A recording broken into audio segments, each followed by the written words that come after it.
You know, from almost every angle, I think this watch looks brilliant. And what's more remarkable is that it was 100 Canadian dollars. That's like 70 US dollars. Yes, today's watch is really good looking and really affordable. I mean, depending where you are in the world, obviously I don't want to make assumptions, but particularly for a Western audience, this is certainly a budget-friendly watch.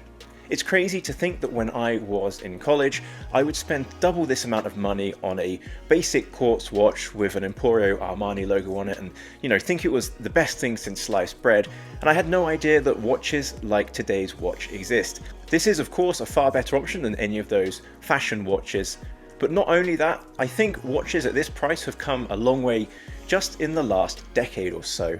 There's no sponsorship or anything today, this was purchased with my own money. I was excited to have a look because I think this is just a great looking watch. So let's get into it. Okay, I need to be honest about my bias right off the bat. I love white dialed divers or dive style watches. This one is more of an off-white, call it a cream dial. That sounds a little bit better, but it's not like a fridge freezer. And of course, it's not all just white. You'll see there is a delightful dab of color. Just take a look at the seconds hand. I'm getting ahead of myself here. Let's rewind and do some specs first. So this is 316L steel, 100 meters of water resistance, and that's enough, come on, for most of us. It does have a screw down crown, NH35, trusty old movement in the back, sapphire crystal, 40 millimeters diameter, 12 millimeters thick, which is very good for an NH35 diver, 47 millimeters lug to lug, and a 20 mil lug width. What else do you need to know about the watch? Well, the indices and the hands are full polish. The indices have blacked out markers on them, which makes them very high contrast against the cream dial. Although, of course, there is no lume there, but we'll talk about the lume later. Date is at the 6 o'clock, which is my favorite place because it keeps the symmetry. There is an applied Cadisen logo and then the Cadisen name underneath, and then a little bit of text, automatic and Aquadiver underneath that. Minute track runs around the edge and there is some blue markers there which match the blue of the seconds hand. Interesting to note that the hands also have that black marking up until the lume plots, which does at least match it a little bit more to the indices in the absence of lume on the indices. So dial, hands and indices, that's a definite tick from me. The bezel insert is ceramic. In terms of action, well, it does feel budget.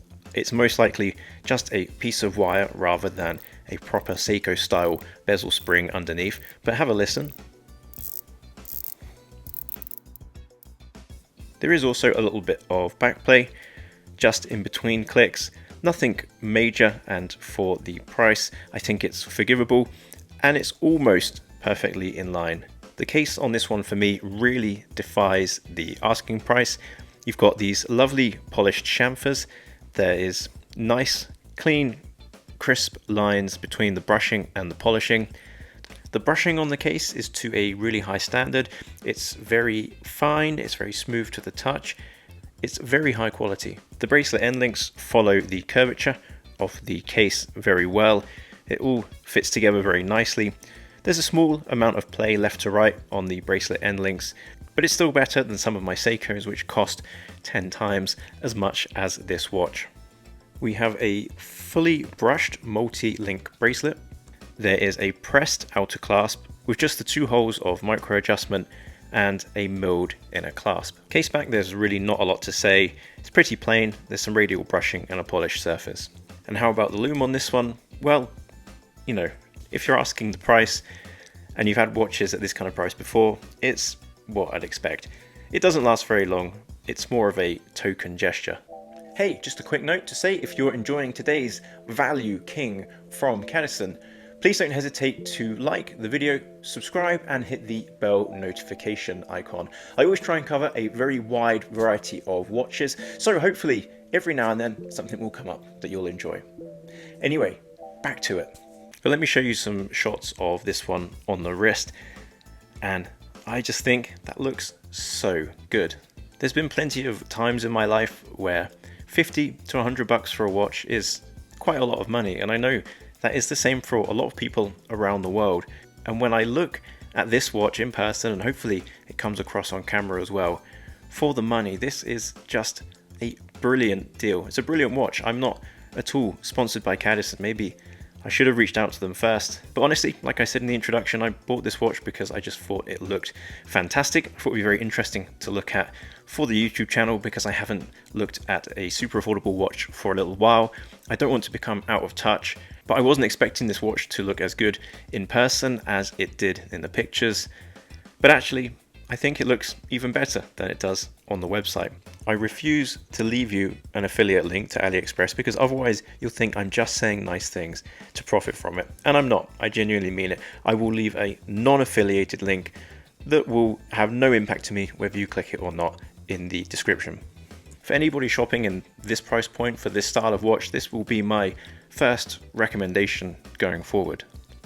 And as I question my own thoughts and feelings on this and wonder if I'm just out of touch, I've been looking through my purchases from AliExpress in the last couple of years.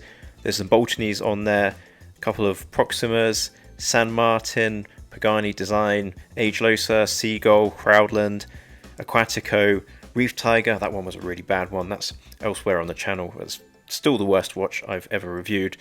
But yeah, it's not like I've avoided the lower end of the market and avoided affordable watches from AliExpress brands. I have a Watch Dives and a San Martin coming, so it will be interesting to see how they are in their price bracket.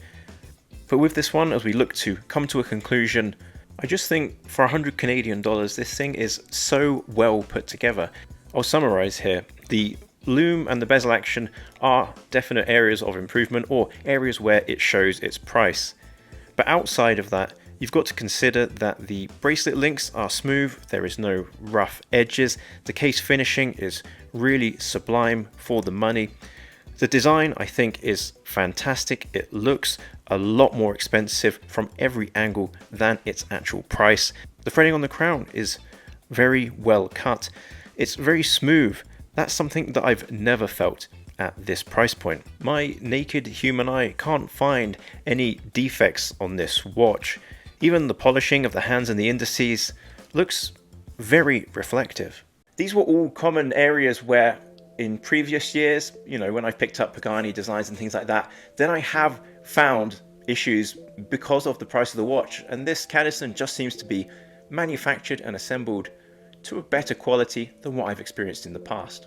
So that's what I think about this Cadisen. If you have some thoughts, don't hesitate to let me know in the comments. It's always good to read and hear your reactions and any alternative recommendations. I know there's a lot of competition in this area of the market, so yeah, feel free to let me know what Budget Kings you have in your own collection. Thank you so much for watching this video, and hopefully I will catch you on the next one. Cheers.